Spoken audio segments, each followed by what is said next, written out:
What's your late night? Can't quite sleep? Well, it's time to throw in the towel and try a little bit of Insomnia Yoga with Breniman. As you may know, insomnia is multifaceted, and one of the modern day issues with insomnia is sometimes people fall asleep but can't stay asleep and then have a hard time getting back to sleep. Some people are restless before they go to bed. For better or for worse, one of the reasons this is an issue is because of our pixelated screen usage.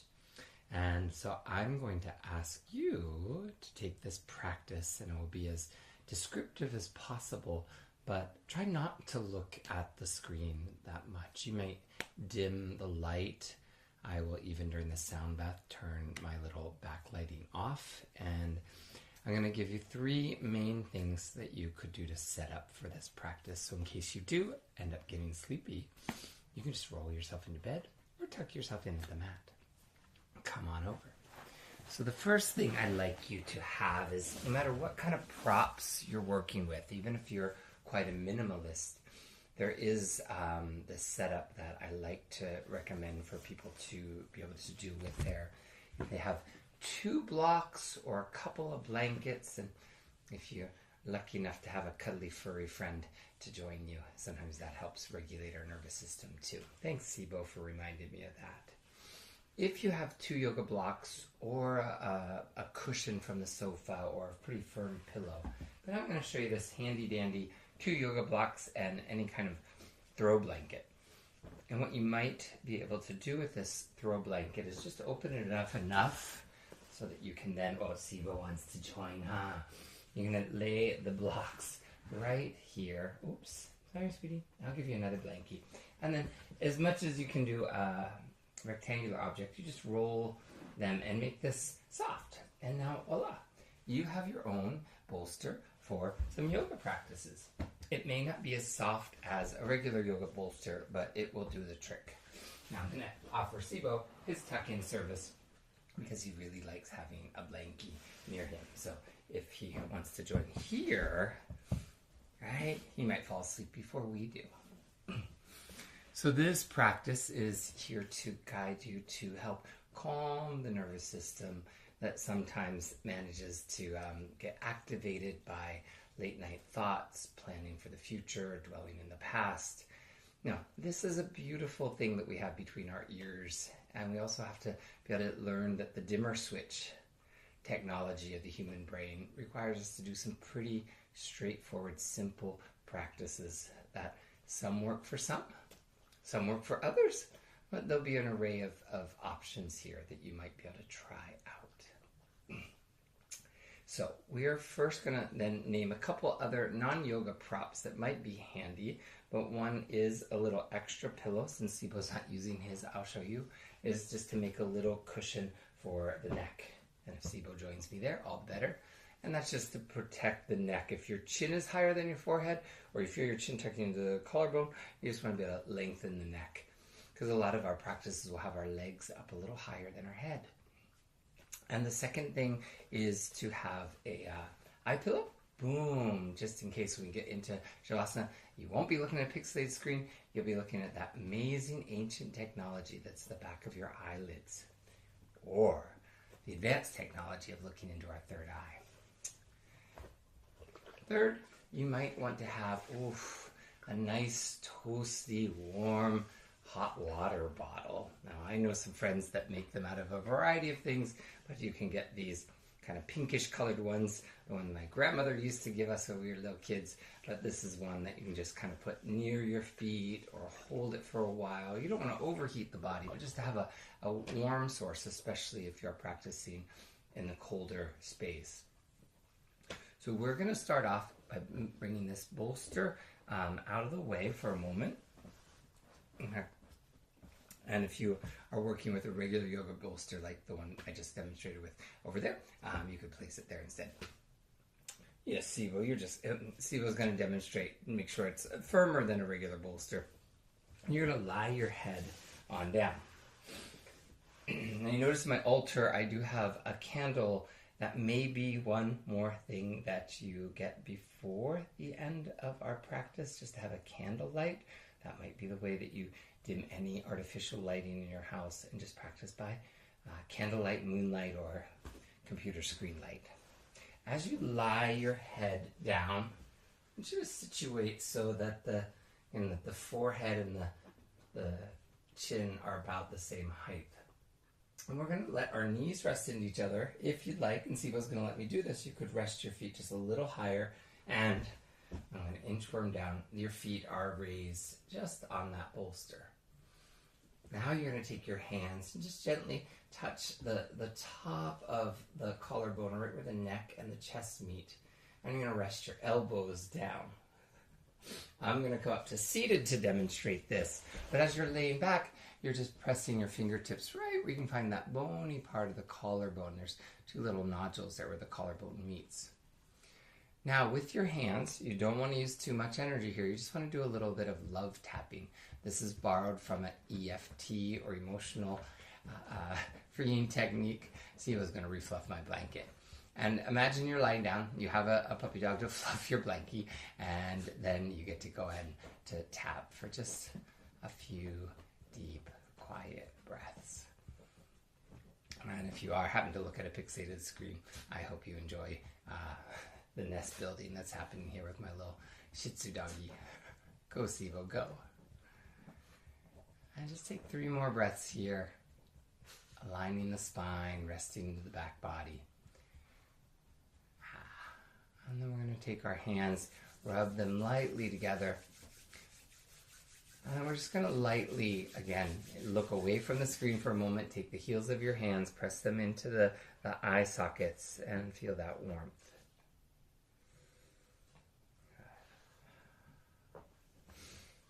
Once you've got those 2 practices, a little tapping, a little eye care, this is where you may decide, Sibo, you like that, huh? I'm going to make you a blanket. Here, sorry.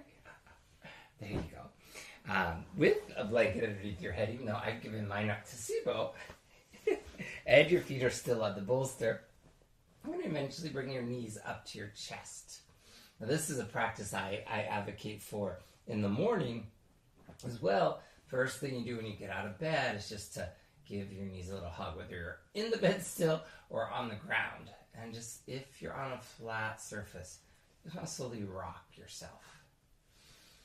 Now the movement is slow. Hopefully our body comes to eventually stillness. And we track where our mind is. Is our mind still moving to the past, to the future? Can it be right here in the present moment? And when you rock one more time side to side, all we're going to do is bring those feet back down to the bolster. Good.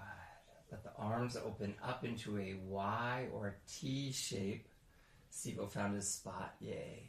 And then you're going to use your head and just move your neck side to side. Make space between the shoulders and the ears. Breathe in slowly to center and exhale, offer that twist. Breathe into center and then exhale the twist. Now if you want, your feet can stay on the bolster. It's just an idea to elevate the feet slightly. And we're going to start very gentle rocking. So our knees, they're kind of in the darkness of my bookshelf, bull shelf there. We're going to rock the knees to the right and turn your head to the left. And inhale, bring the knees to the center, head to center, and then exhale, tilt your knees to the left and your chin to the right. Now, I couldn't find my sheep jammies. I do have my eggs and what is this, tofurkey bacon.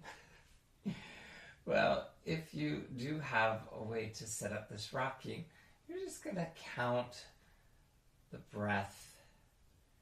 You can say, I am breathing in 1, and when I twist, I am breathing out 1. We come back to center, I'm breathing in 2.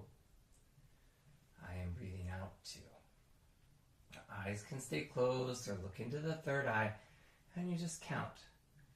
There's a good chance with me talking or you thinking, you may just forget you're counting, and it's never a punishment so much as an opportunity just to start back over at 1. It's not a task. There's no checkbox. It's just noticing, counting where you are and counting where you are. And just continue that for a few more rounds. What shows up in the brain? With these twists, we're also possibly our digestive system, stomach known as this kind of supplemental brain of sorts. It knows and feels a lot. We're trusting our gut here, but maybe bringing this out. We might want to just give ourselves permission to do a bio break before we crawl into bed. But this is a nice way of cleansing kidneys, livers, adrenals. And if you have taken my practice before, will join me in some Zoom classes in the future, you know that usually my pace varies from moving through something really quickly to settling in and doing it more of a restorative. This is just known as very slow moving yin energy.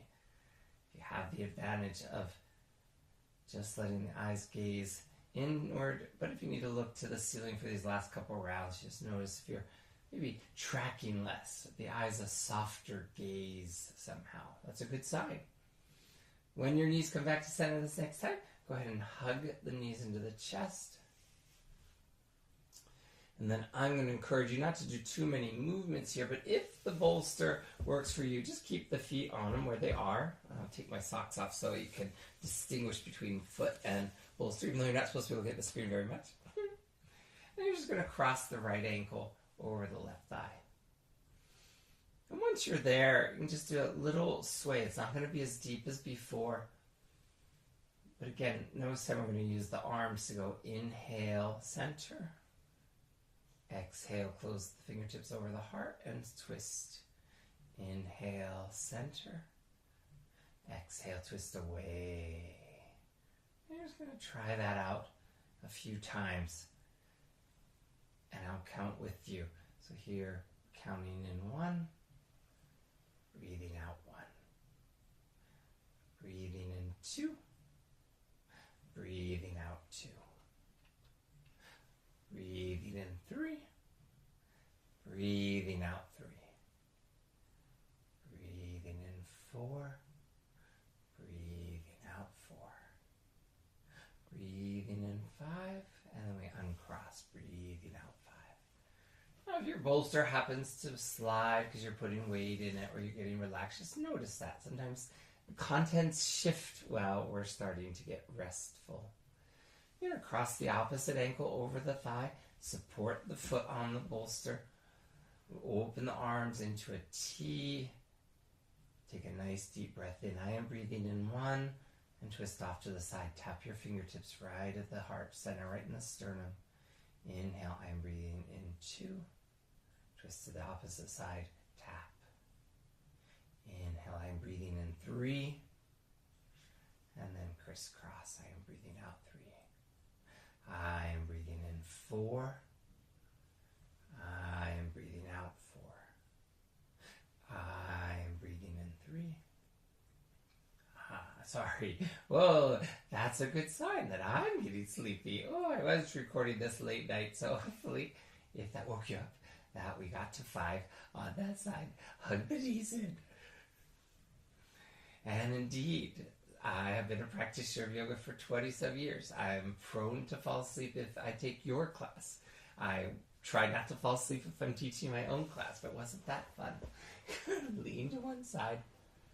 And we just want to slowly flip over onto our tummies. Now, many people are not tummy sleepers, but we can take the bolster and just rest it right on the heart center. Now, agree that if you're using a block bolster, it's kind of edgy, the blocks are, so you can find the right spot. Mine is right above the lower ribs and right underneath the armpit where the blocks and the bolster feel best. If I was using a softer bolster, it might be a little higher up. The idea here is you're just lowering the forehead down and then allowing yourself to possibly bend in the knees. So it's like when I used to love studying in front of the TV, looking at my book and looking up the screen, but I would also have my toes up. I didn't realize I was getting a gentle back bend there.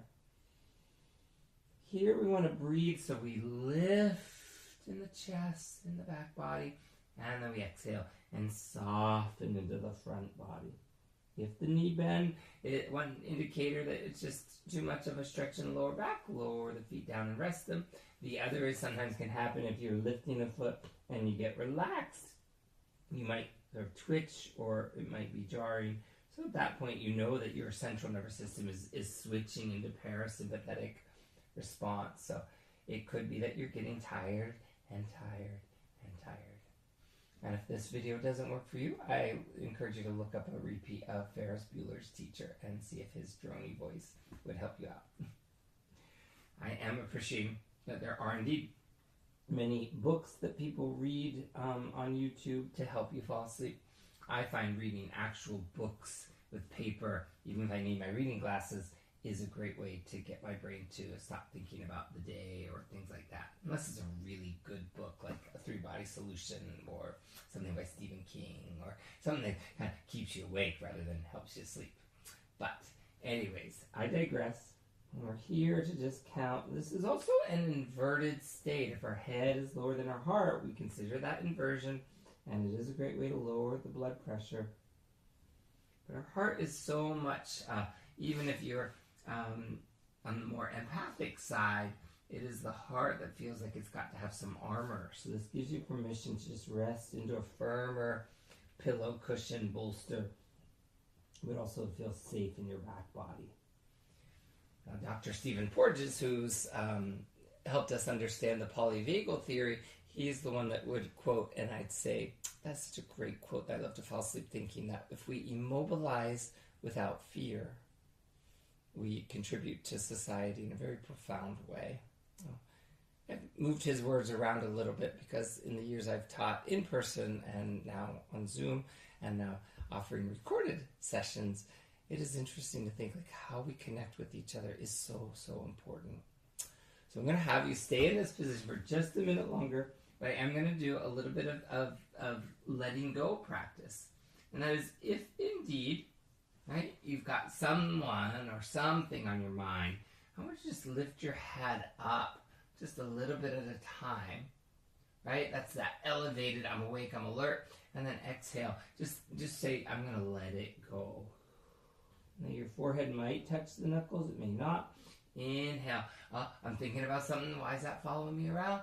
And then exhale. I'm getting so sleepy. How could I think about that anyways? Try that 2 more times. Elevate, lift, lift, lift. I even forgot what I was originally thinking about. That's how thoughts go.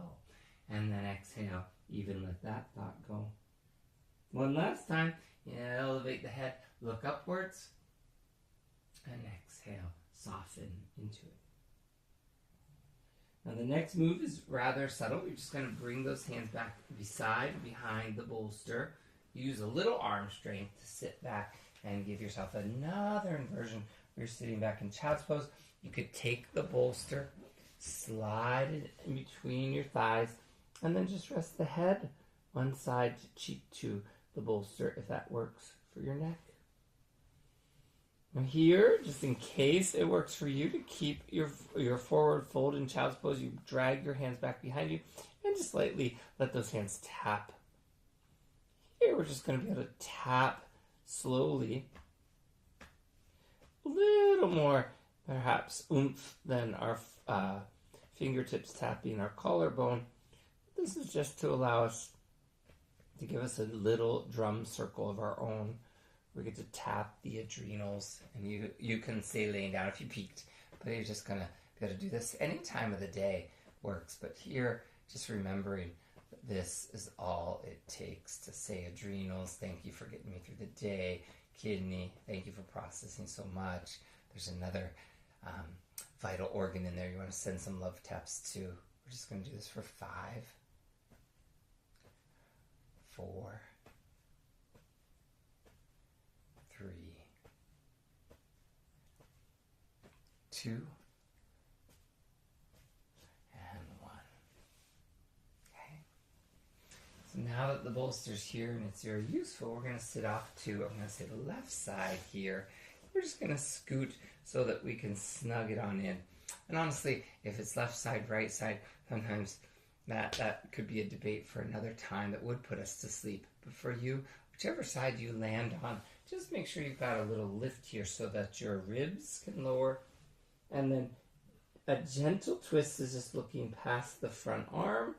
A deeper twist is having the chin on the bolster. And the deepest twist is having the opposite chin, so you're looking to the back arm. Whatever way works for you. Just find this resting warrior. Take good care of the knees. Some people that have knee mobility concerns, you just want to be able to stack the knees. We can bring them up closer. Likewise, you could do this up in a chair where your legs are in front of you and you're just twisting and leaning into a cushion. I'm going to count backwards, but that is not necessarily what your breath has to do. But you just stay in here. See if I can get it right without falling asleep myself. Get it for 7,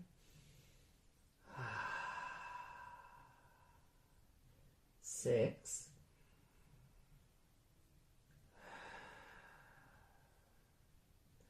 5,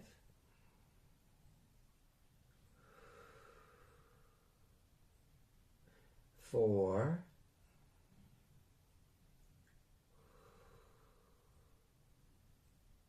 3,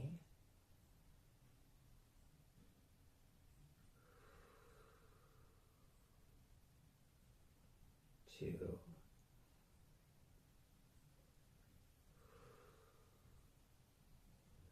some of this works for some others work for some others. I hope I got their counting right, but I got really sleepy counting backwards. Glad I didn't invite those sheep into count. As you come up, you might sip some of your warm herbal tea. Or get ready. Maybe you're going to say, can I get through the second side? However it is that you find your way, whatever is the second side for you. Who's counting anyways? I'm going to snug the bolster in, even if you're sitting up in a chair and just leaning into bigger pillows. I'm going to roll down, cheek down, head forward one way to hold the head. Chin down, nose forward is another way, and then opposite cheek looking back is the third way. I started at 7 on that first side, right? Someone message me if I get my counting wrong. That's what Insomnia Yoga is all about, being able to fall asleep. I won't go first. So, breathing in 7. Breathing in 6. Breathing in 5. Breathing in 4. Breathing in 3. Breathing in 2.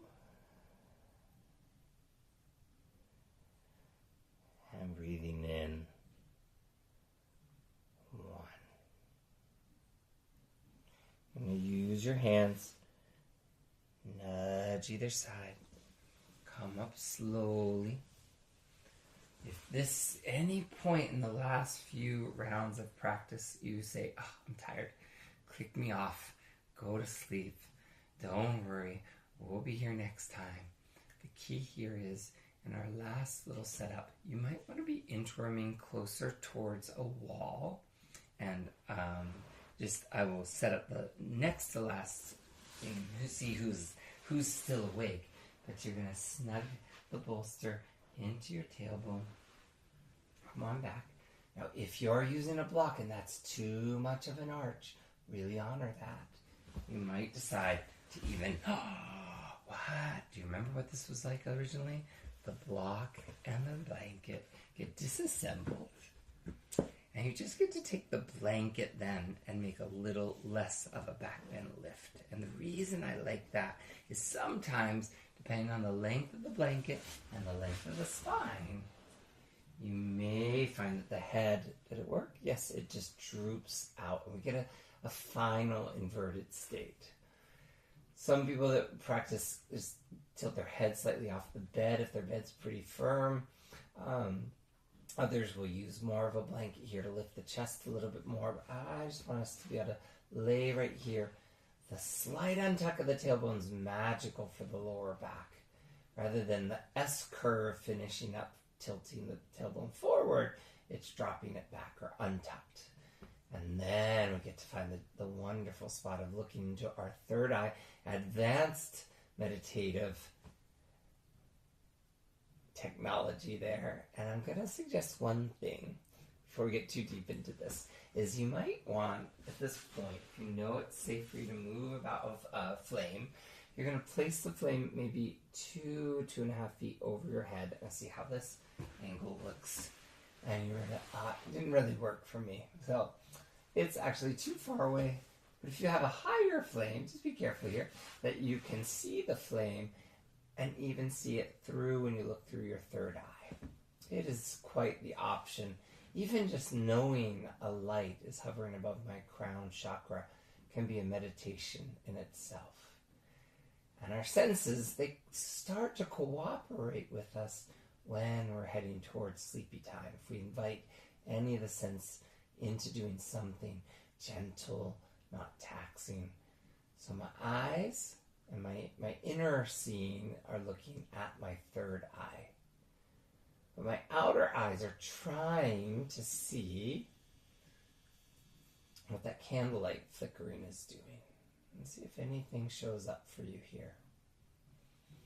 Your feet are relaxed, toes out, tailbone untucked. And we're just letting our body rest right here. Now, anytime during this last practice, it's okay if you fall asleep here. You just want to be able to then notice yourself getting uncomfortable at all. Usually it's the neck or the lower back that calls your attention. You just want to bend one knee, the other knee. Hold the back of the head with one hand, left or right. Doesn't matter, but roll towards that side that you're holding the head. And move that blanket and you get one last chance to make the right height for your neck. Now, do you remember in this Insomnia Yoga practice, I mentioned you may be closer to the wall right now? You're just going to be able to find your way, if you choose to do so, the legs up the wall. You can either sit up on another bolster, like I'm demonstrating here, or move anything out of the way and just want to slowly inchworm yourself as close to the wall as you comfortably can get.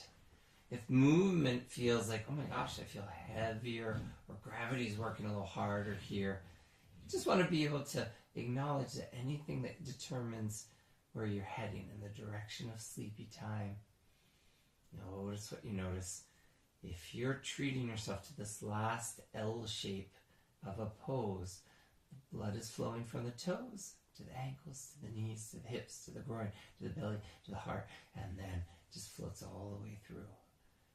So this flow, you might even imagine short of a yoga nidra practice coming soon, is just to notice where in the heart center you might pick a moment, a spot, and think of an oxygen cell as it's flowing through the body. You might allow yourself any soft, gentle thoughts of letting waves of vibrations of energy sources of anything that brings you peace and calm. My eyes are trying to really adjust to a darker room. My hope is that if you have been looking at a pixelated screen, this gives you even further a break from our eyes having to blink less often. I'm going to greet you with a sound bath. And again, there may not be much more to say after the sound bath. So I'm just going to greet you now.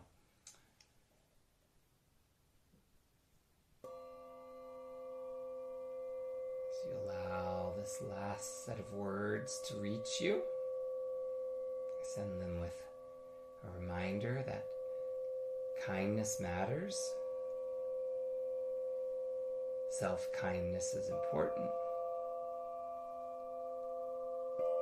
Love matters. And self-love is critical. The gentlest way you can energetically tuck yourself in, or write the sweetest, softest rockabye.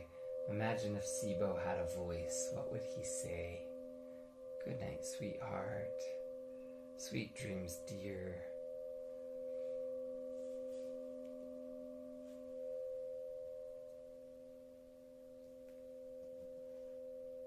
In that mode, wherever you find your body, with legs up the wall, or you turning the off button on and saying good night.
Singing bowls. Be sure to share longer versions of them coming soon. For now, you want to switch to something audio like wind chimes, or turn on a sound machine with the sound of rain or waterfalls. However it is that you decide to transition from this Insomnia Yoga, be sure to rest into knowing that the brain is an amazing thing. And there is this power of lucid dreaming and half awake, half asleep, these states of consciousness that we also cherish. So if this helped you fall asleep, then some of the musing stirred something in you, there's always a way to digest, integrate, and put to rest something that doesn't need to be worked on right at this moment. I'm going to bow to each of you who reminded me tonight that rest is fertile. And that radical idea that you need to work harder or do more, that outside or inside pressure also keeps you up at night. Please always remember, this is the breath, this is the moment. That is all you need. This is the breath, this is the moment. You're not where you were, you're not where you're going, and you are on your way. Thank you so much. Have a good night. Sweet dreams, everybody.